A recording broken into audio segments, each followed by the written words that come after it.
Found the letter. Monday, 26 April, 875, London.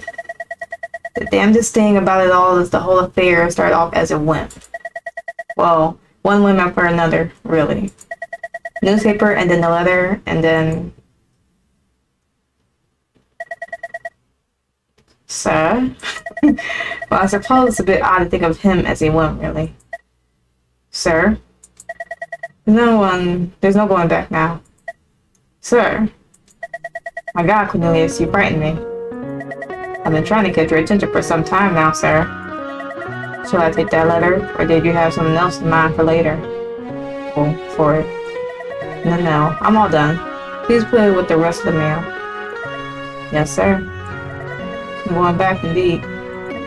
Speaking of which, was there any proof of the note in the morning deliveries? No, nothing from your sister, sir. Only the Times and a note from Mr. Stanway. I've left them on your desk. Thank you, Cornelius. Well, I'll be off then. Keep the place running, will you? Of course, sir. As always. Why does this seem like familiar to me? For some reason. I don't know. Friends have been with me long enough to be used to a little eccentricity. And he worked for my uncle Achilles before me. Came with the house, so to speak. Well, Achilles is even more of a character than I am, to use my father's words. So I dare say Cornelius has seen far stranger things under this roof than me losing myself in thought over a letter. This particular letter is a little bit out of the ordinary, even for me. Upon arriving at the usual haunt, the Opal, I hear a familiar voice. Seamus. Okay, it's James. Oh, James, how are you?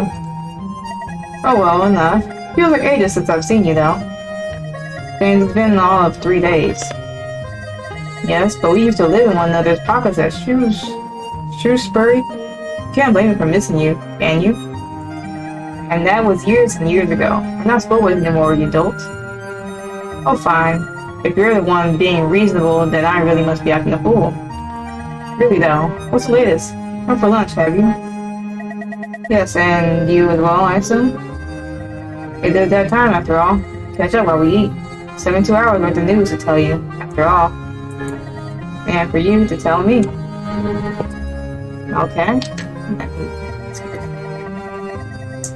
James is the kind of man, I think, who was very difficult to dislike. Source of warmth. He certainly never had any shortage of friends. The fact that I have friends in London at all is because he introduced me to this club. He always seemed to know what everyone in our social sphere is up to. I don't typically have much to share, but today... Well, I actually suppose there is something a little interesting to tell you. Ah, I knew it. Now you have to tell me everything. Go on. No, wait, let me guess. You're engaged again, aren't you? Not quite. Though actually, you're not altogether off the mark. You don't say. Are you familiar with a publication called The Matrimonial News? Found some girl in the personal ads, have you? Once again, you're on the right track, but not precisely correct. Seamus, you dog. You sent an advert of your own? I have, yes. Oh, you haven't let me read it. Please tell me you have a copy, please. Some dear old friend you are. I'll have you know it was a very respectful missive, aimed at only the highest class of companionship. I don't doubt it. Far be it from the esteemed young Mr. Charkham to stray from the finer things of life. Is that it? Ah, so you do know me well after all. Really, that's enough about me. Tell me, what have you been doing these past 3 long days we spent apart, my dearest Mr. Ashburn? Oh, what haven't I been doing? Let's see, well, I'm sure you heard that Mr. Sumner is finally settling down. Don't know who that is. Spending time with James is always enjoyable. He's a dear friend, truly. Still, I can't help but wonder how he reacted if he knew about the letter I sent off this morning. Or the man it is addressed to, who I am most intrigued to meet. Mr. Brooks. Okay. I find myself endlessly curious about just what he may have in store for me.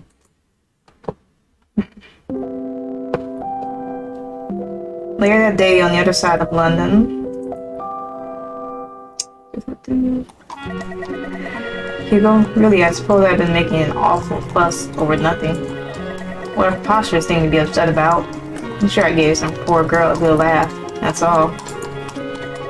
Besides which, it is, after all, only one letter. I'm under no obligation to do anything more, and furthermore. So really, there isn't any cause for dismay. I'm sure that everything will be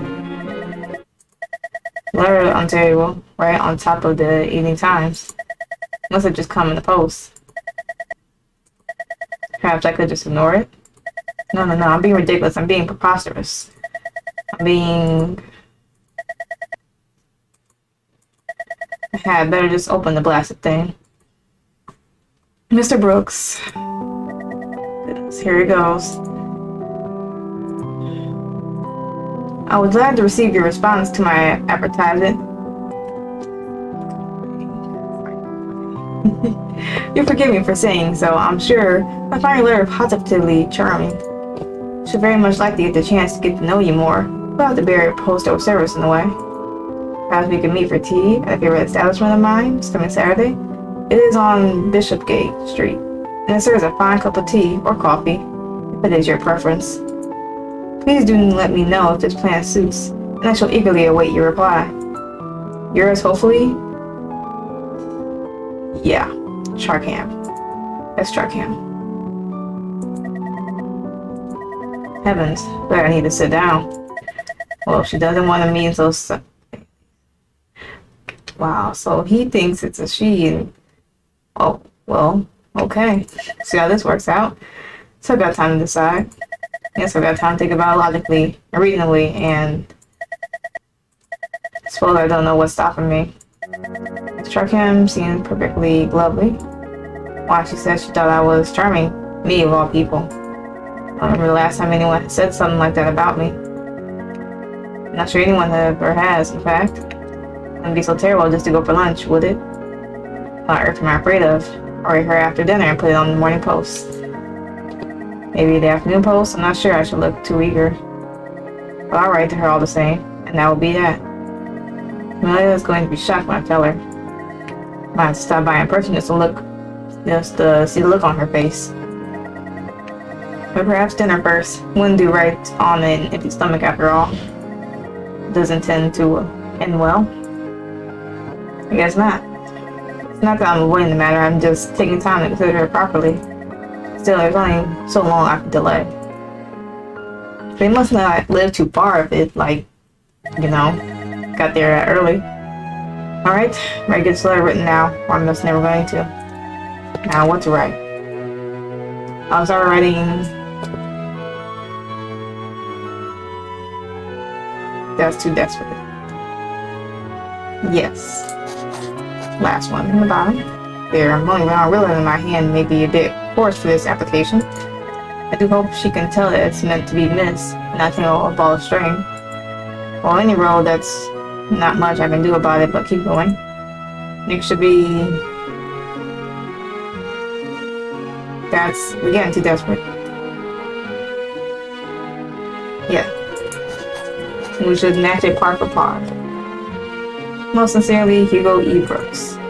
Ought to do it, I hope. And I'm trying to spend enough of my evening dithering over correspondence.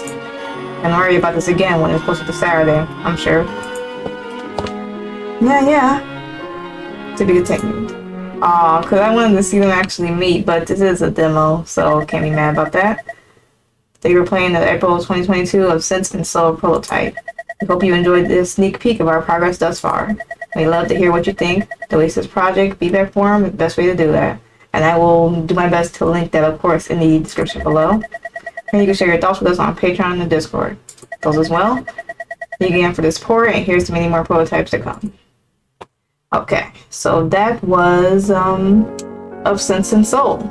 So, hopefully you enjoy this little, you know, dibble-dabble of this prototype. Of course, it's not the final software. It's just a prototype. But if you are curious about this and future developments of this game and developer themselves or developers, of course, everything will be in the description below. You can follow that if you would like. And hopefully you enjoyed this video. Of course, if you did, you know, like, share, comment, subscribe, all that fun stuff. And hopefully you had a good day, good yesterday, and better tomorrow. And I will catch y'all in the next video.